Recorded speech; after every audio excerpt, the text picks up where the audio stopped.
अस्सलामुअलैकुम। आज के इकोनॉमिक और कमोडिटी राउंडअप के साथ मैं हूं आपका होस्ट अली मोहम्मद उस्मानी।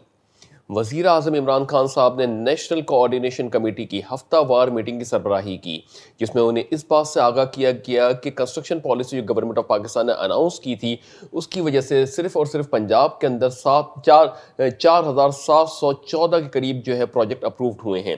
इन प्रोजेक्ट अप्रूव्ड होने की वजह से जो है काफ़ी मौशी सरगर्मियों के अंदर हमें तेज़ी आती हुई दिखाई दे रही है। उसकी बुनियादी वजह यह है कि जो हमने देखा कि सीमेंट की जो सेल है उसमें भी काफ़ी इजाफा देखने में आया। यानी अक्टूबर के महीने का मवाजना करें तो सीमेंट की सेल तकरीबन 5.73 मेट्रिक टन रिपोर्ट की गई है। वहीं पर दूसरी जानिब association of builder end developer की जानिब से भी कहा ही जा रहा है कि सिंध में तकरीबन 74 प्रोजेक्ट्स जो है वो अप्रूव हुए हैं, जिनकी तकरीबन मालियत 28 अरब रुपए के करीब है। यानी 28 बिलियन रुपीस के जो प्रोजेक्ट अप्रूव्ड हुए हैं, इससे ना सिर्फ सिंध के अंदर माशी सरगर्मियों को एक तकवीत मिलेगी, वहीं पर दूसरी जानिब अलाइड इंडस्ट्रीज यानी जो उससे एसोसिएटेड इंडस्ट्रीज हैं, उसके अंदर भी 55 अरब रुपए के करीब जो है वो एक सर्कुलेशन देखी जा सकती है। तो मजमूई तौर पे जहां पे 28 बिलियन रुपीस की जो हमारे यहाँ सिंध के अंदर खास तौर से जो एक सरगर्मी होगी कंस्ट्रक्शन के हवाले से, उसका तकरीबन डबल अगर कर लें तो बाकी जो इंडस्ट्रीज है उसको भी तक़वियत मिलेगी। इसके अंदर अगर हम बात करते हैं तो सीमेंट और स्टील के अंदर अगर ग्रोथ देखें तो इसी के पेश नज़र 17% से सीमेंट के अंदर ग्रोथ देखने में आई है और स्टील के अंदर 19% से ग्रोथ देखने में आई है। इन्हीं चीज़ों का अगर हम रियल टाइम के ऊपर मवाजना करें तो स्टॉक मार्केट्स के अंदर भी जो सीमेंट और स्टील से रिलेटेड कंपनीज हैं उनके शेयर या हिस्से के अंदर भी हमें इजाफा देखने में आया है मुसलसल तौर पर। तो ये एक अच्छी पेशरफ्त है कि जहाँ पे सिंध के अंदर भी डेवलपमेंट होती हुई दिखाई दे रही है, पंजाब में भी डेवलपमेंट होती हुई दिखाई दे रही है। इसी के तहत स्टेट बैंक ऑफ पाकिस्तान ने भी रज़ा बाकिर की सरबराही के अंदर कुछ ऐसी पॉलिसीज़ मरतब दी हैं कि ये इसके ऊपर फराहम करदा लोन और असिस्टेंस को जो है वो आसान बनाया जाए। स्टेट बैंक ऑफ पाकिस्तान की जानिब से ये कहा जा रहा है कि जो भी बैंक से उनको ट्रेनिंग दी जा रही है और ये फैसिलिटेशन के ऊपर बात की जा रही है स्टेट बैंक की जानिब से, तो मुल्क के अंदर लग ये रहा है कि एक बार जो माशी सरगर्मी हमारी स्टकअप हुई थी उसके अंदर कुछ एक इम्प्रूवमेंट आती हुई दिखाई दे रही है। ना सिर्फ हमारे को सिर्फ इकोनॉमिक इंडिकेटर्स में बेहतरी आती हुई दिखाई दे रही है, बल्कि अब तो इंडस्ट्रियल ग्रोथ भी हम देख सकते हैं, विटनेस हो रहा है, जहाँ पे हमने देखा कि सीमेंट और स्टील के सेक्टर्स के अंदर काफ़ी हद तक के पॉजिटिव इंप्रूवमेंट्स आती हुई दिखाई दे रही हैं। बहरहाल ये जो इस स्टेप्स लिए गए हैं गवर्नमेंट ऑफ पाकिस्तान की जानिब से, इसको जो है मज़ीद हमें जब मुस्बित अंदाज से देखना होगा किस तरीके से माशी सरगर्मियों में अपना किरदार अदा करते हैं। वहीं पर देखा जाए तो जो एक रियल टाइम के ऊपर है कि इंडस्ट्रियल रिफॉर्म्स के ऊपर जो गवर्नमेंट ऑफ पाकिस्तान काम कर रही है, इसके अंदर भी हमें मुस्बित नताइज सामने आते हुए दिखाई दे रहे हैं। इसको कैपिटलाइज करना बहुत ज़रूरी है। हम बार बार ये बात करते हैं कि जो भी पॉलिसी लाई जाए, जो भी हिकमत अमली तैयार की जाए, उसको कैपिटलाइज करना बहुत ज़रूरी है। जब तक ये कैपिटलाइज नहीं किया जाएगा, मुल्क की मईशत के अंदर ये असरात शॉर्ट टर्म होते हैं।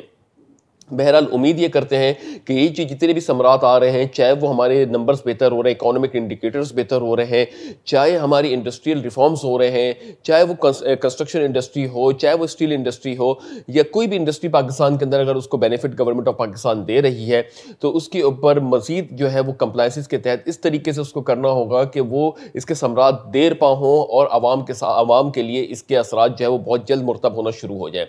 तो ये एक बड़ा एक अच्छा सिनेरियो आता हुआ दिखाई दे रहा है। गर्चे मुल्क को दरपेश चैलेंजेस बहुत ज़्यादा हैं, इमरान खान साहब को बहुत ज़्यादा चैलेंजेस का सामना करना पड़ रहा है इस वक्त, ना सिर्फ इंटरनेशनल लेवल्स के ऊपर बल्कि डोमेस्टिक लेवल्स के ऊपर भी। मगर इस तरीके की जो एक्टिविटीज़ हो रही हैं मुल्क के अंदर, चाहे वो इंडस्ट्रियल बूस्ट के लिए बात की जा रही हो, चाहे वो आवाम को फैसिलिटेशन करने की बात की जा रही हो, हम उम्मीद ये करते हैं कि तमाम चीज़ें जो है वो एक एक्यूमुलेटेड अफेक्ट बहुत जल्द आवाम के लिए देंगी।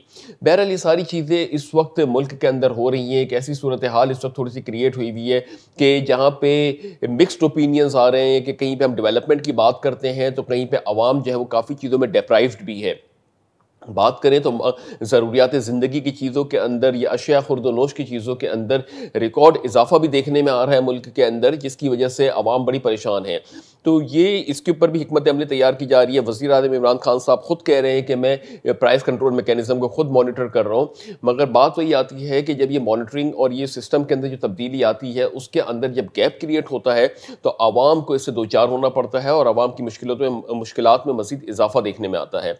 तो ये एक जो सिनेरियो डेवलप हो रहा है, उम्मीद ये करते हैं कि सब मिल के पाकिस्तान की बका के लिए काम करेंगे। एक हाउसिंग प्रोजेक्ट जो इमरान खान साहब ने जो स्टार्ट किया है, जिसकी कोऑर्डिनेशन कमेटी से मीटिंग भी की है और उनको ब्रीफिंग भी दी गई है, और सिंध और पंजाब के हवाले से भी कहा गया है कि इसमें काफ़ी डेवलपमेंट हुई है, काफ़ी डेवलपमेंटल प्रोजेक्ट्स आ रहे हैं। इससे ना सिर्फ माशी सरगर्मियों में बल्कि इजाफा होगा, बल्कि रोज़गार के मौके भी फराहम किए जाएंगे।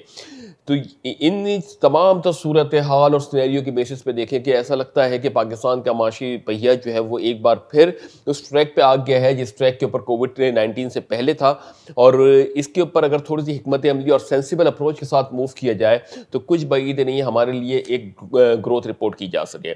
तो ये एक कुछ पॉजिटिव न्यूज़ है। इसके बाद हम बात करते हैं कि स्टेट बैंक ऑफ पाकिस्तान के रिजर्व्स में तकरीबन $61 मिलियन का इजाफा देखने में आया है।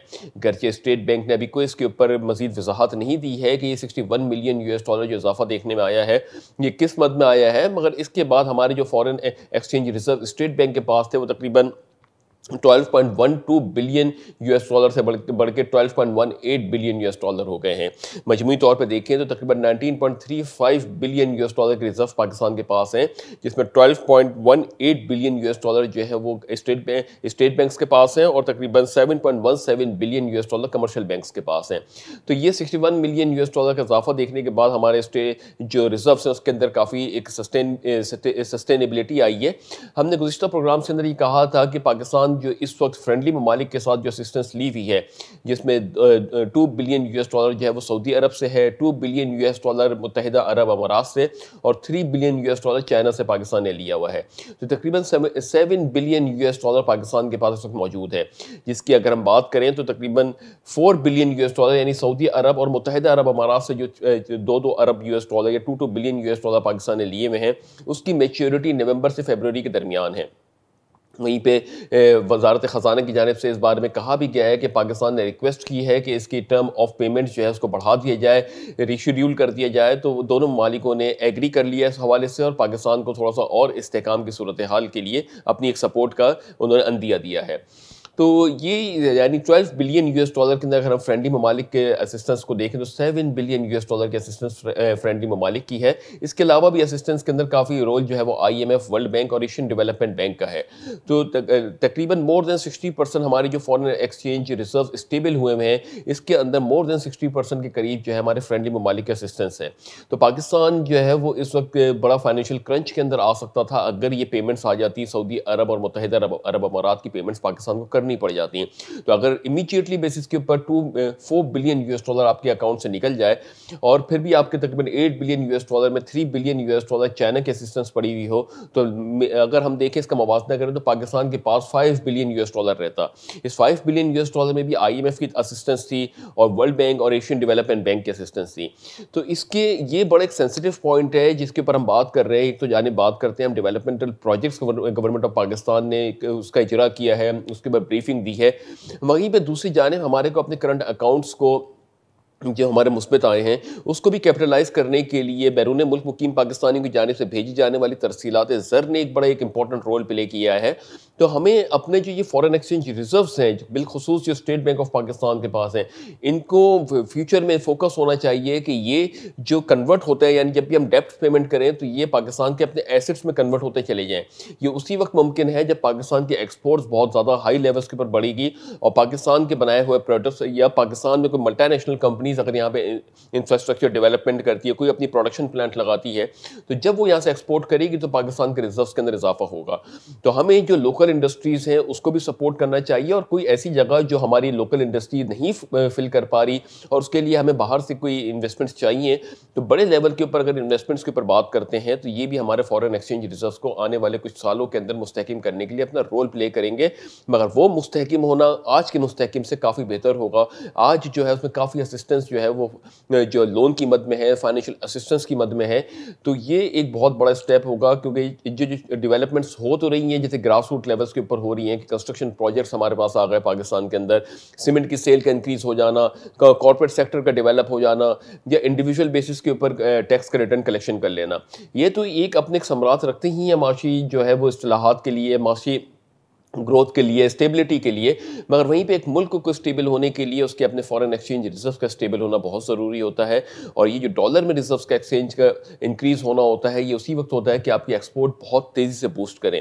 इसके लिए या तो हमारे मुल्क के अंदर ऐसी इंडस्ट्रीज़ हों या हमारे अपने ब्रांड्स हों जो कि पाकिस्तान से बाहर एक्सपोर्ट हो रहे हों, या फिर दूसरी सूरत हाल ये होती है कि हम बाहर की कोई बड़ी कंपनीज़ को अपॉर्चुनिटी दें कि यहाँ पर लीस्ट कॉस्ट के ऊपर जो प्रोड्यूस करते हैं। मिसाल के तौर पर हमारे यहाँ लेबर सस्ती है, हमारे यहाँ ओवरहेड्स की काफ़ी चीज़ें सस्ती हैं एक्सेप्ट इलेक्ट्रिसिटी। तो इलेक्ट्रिसिटी को भी जो वज़ीर-ए-आज़म इमरान खान साहब चीपेस्ट रेट्स के ऊपर लाना चाह रहे हैं, तो इसको भी मार्केट करें पूरी दुनिया के अंदर जाके, और उस पॉलिसी मरतब देने के तहत जो ये हमारे ओवरहेड्स कॉस्ट है, अगर हम इस पे कंट्रोल करके बाहर से लोगों को बुलाते हैं इन्वेस्टमेंट करने के लिए, तो ये पाकिस्तान के फॉरेन एक्सचेंज रिजर्व्स को स्टेबल करना और उसको काफ़ी जो है ग्रोथ के साथ आगे बढ़ाने में अपना कलीदी किरदार अदा कर सकते हैं। बहरहाल ये तो कुछ डोमेस्टिक न्यूज़ थी, हमने इस पर अपना ओपिनियन दिया कि किस तरीके से फॉरेन एक्सचेंज रिजर्व्स अपना रोल प्ले कर रहे हैं।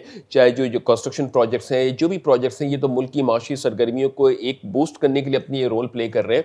वहीं पर दूसरी जानिब हुकूमत पाकिस्तान को अपने फॉरेन एक्सचेंज रिजर्व्स को अपनी मलकियत के तहत स्टेबल करना होगा। अब हम बात करते हैं इंटरनेशनल मार्केट्स के हवाले से। अमेरिका के अंदर जारी इलेक्शन का रिजल्ट अभी तक नहीं आए हैं।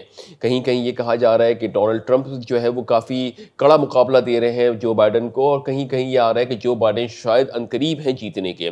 मगर अभी भी काफ़ी हद तक के इसके अंदर अनसर्टेनिटी पाई जा रही है जब तक ये कंप्लीशन नहीं होती, क्योंकि लगभग जो है ये ऑलमोस्ट अगर हम देखें जो स्टेट्स के अंदर, हालांकि जो बाइडन अभी आगे चल रहे हैं, मगर जिन स्टेट्स के नताइज नहीं आए हैं वो या उसके ऊपर अभी काउंटिंग चल रही है, उसके अंदर डोनाल्ड ट्रंप साहब अक्सरियत के साथ अभी आगे चल रहे हैं। मगर ये जो अभी इस वक्त सिनेरियो डेवलप हुआ है उसके अंदर जो कोई इतना बड़ा डिफरेंस नहीं रह गया है, और उसके अंदर काफ़ी हद तक के लेवल्स फील्ड जो है वो जो बाइडन को फेवर करती हुई दिखाई दे रही है। वहीं पर दूसरी जानिब जो स्टेट है, नेवाडा की स्टेट है, जिसके अंदर 6 सीट्स हैं, और वो बड़ी क्रूशल स्टेट है कि जिसके अंदर अगर वो सीट्स जो भी ले जाता है तो वो जो है मुमकिना तौर पर सदारती इंतखाबात का विनर होगा। अभी तक के हालांकि जो बाइडन की तकरीबन 213 सीट्स और 253 या 260 के करीब जो है वो जो बाइडन की 260 के करीब है और ट्रंप की 213 सीट्स के करीब आई हैं। इसके अंदर अभी जो अगर देखा जाए तो जो स्टेट्स अभी इस वक्त कंफर्मेशन के ऊपर हैं उसमें काफ़ी हद तक के एक्सपेक्ट ये किया जा रहा है कि शायद डोनाल्ड ट्रंप उन सीट्स पे जीत जाएं। तो अगर डोनाल्ड ट्रंप उन सीट्स पे जीतते हैं तो जो बाइडन और डोनाल्ड ट्रंप के दरमियान कुछ ही सीट्स का फर्क रह जाएगा, और वो सीट्स के बारे में अगर फैसला आना हो, यानी वो स्टेट जिसमें अभी बहुत काउंटिंग की गुंजाइश अभी बाकी है, वो नेवाडा स्टेट है। नेवाडा स्टेट्स के अंदर अगर जो भी जीत जाता है तो वो बड़ा कि 6 सीट्स हैं, तो वो एक बरतरी लेके जाके वो सदारती इंतखाबात का विनर कहला सकता है। तो इस वक्त बड़ा क्रूशल लेवल्स के ऊपर आ गया है अमेरिका का इलेक्शन। देखना ये होगा कि कौन इसके अंदर बाजी मारता है। वहीं पर दूसरी जानिब यूरोपियन कंट्रीज़ के अंदर लॉकडाउन का होना, ये पूरी एक बड़ी खौफ की फिजा पैदा कर रहा है, खासतौर से कमोडिटीज़ मार्केट के अंदर अनसर्टेनिटी बता रहा है कि कैसे मार्केट्स के अंदर इस वक्त प्राइस जो है वो डिस्कवर होंगे। इसी के पेश नज़र देखें तो इस वक्त गोल्ड तकरीबन $6.7 नीचे आने के बाद $1940 पर आउंस पर ट्रेड हो रहा है। सिल्वर तकरीबन बगैर किसी तब्दीली के $25.24 पर आउंस पर ट्रेड हो रहा है। क्रूड तकरीबन $1 नीचे आने के बाद $37.77 पर बैरल पर ट्रेड हो रहा है, और ब्रेंट वो भी $1 नीचे आने के बाद $39.92 पर बैरल पर ट्रेड हो रहा है। तो मजमूई तौर पर हमने देखा कि आलमी मार्केट्स के अंदर इस वक्त भी जो है वो गैर यकीनी सी सूरत हाल है। एक जानिब गोल्ड और ऑयल के अंदर अपसाइड मूव आता है, वहीं पर दूसरी जानिब नेक्स्ट डे इसके अंदर करेक्शन आ जाती है।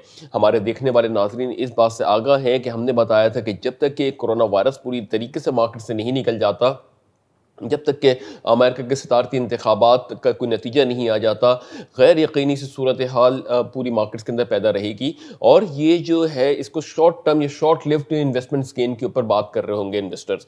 जब तक कि ये स्टेबिलिटी नहीं आती तो ये शॉर्ट टर्म मार्केट्स हैं सारी, इसके अंदर कहना कुछ कबल अज़ वक्त है किस तरीके से मार्केट रिस्पॉन्ड करेगी। वहीं पर दूसरी जानिब पाकिस्तान के अंदर भी जो इस वक्त डेवलपमेंट्स हो रही हैं, चाहे वो हाउसिंग के हवाले से हो रही हो, चाहे कॉर्पोरेट रिफॉर्म्स के हवाले से हो रही हो, चाहे इंस्टीट्यूशनल रिफॉर्म्स के हवाले से हो रही हो, इसको भी हमें पॉजिटिव नोट्स के ऊपर देखना चाहिए। गर्चे इसके अंदर अभी बहुत काम बाकी है, बहुत चीज़ें करनी हैं, तनकीद से निकल के इसके ऊपर तामीरी काम के ऊपर हमें जाना है आगे, तो इसमें भी काफ़ी टाइम दरकार होगा। और पाकिस्तान को जो है अगर आगे बढ़ना है तो अपने ज़र मुबादला के ज़खायर को मुस्तहकम करना होगा। इसी के तहत अगर हम देखें तो इस वक्त US डॉलर जो पाकिस्तान के अंदर ट्रेड हो रहा है वो अपनी कदर 160 से भी नीचे ले आया है, यानी पाकिस्तान के रुपये अपनी कदर को मुस्तहकम करता चला जा रहा है, और तकरीबन 159.8 के करीब डॉलर इस वक्त पाकिस्तान में ट्रेड हो रहा है। तो ये कुछ समरात हैं, अभी मिला जुला रुझान है, हम कुछ बहुत ज़्यादा ऑप्टिमिस्टिक नहीं हो सकते अपनी पॉलिसीज़ के तहत। हाँ, उसको अप्रिशिएट ज़रूर करते हैं कि जो स्टांस लिया जा रहा है उसके ऊपर पाकिस्तान के लिए, पाकिस्तान की मईशत के लिए एक मुस्बित असरात फ्यूचर में आ सकते हैं। तो इस दुआ के साथ कि अल्लाह ताला पाक सरज़मीन को शाद आबाद रखे। अपना बहुत बहुत बहुत ख्याल रखिएगा। अपने होस्ट अली मोहम्मद उस्मानी को इजाज़त दीजिए। अल्लाह हाफ़िज़।